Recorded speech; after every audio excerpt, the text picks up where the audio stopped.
Paano mag-add ng product sa Bracket.ph? Click mo yung products, tapos lagyan ng product name, lagyan ng description, tapos itong dalawa lang yung ilalagyan natin mamaya.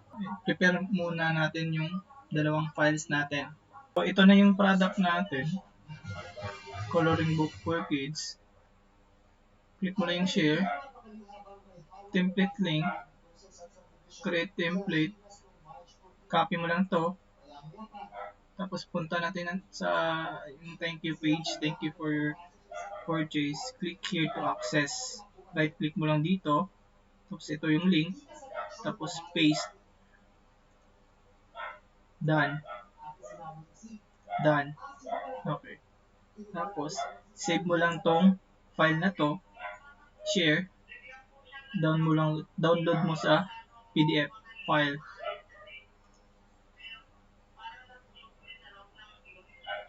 Okay. Dito na tayo sa download file.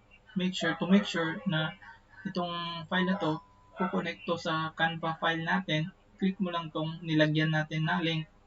Click here to access file. Allow. Tapos ito na. Ito na yung itsura.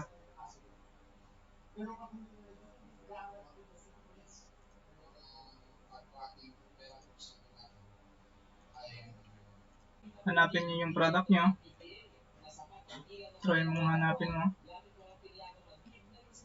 Ayun. Pinapipaste ko lang. So yun, nakita na natin 150.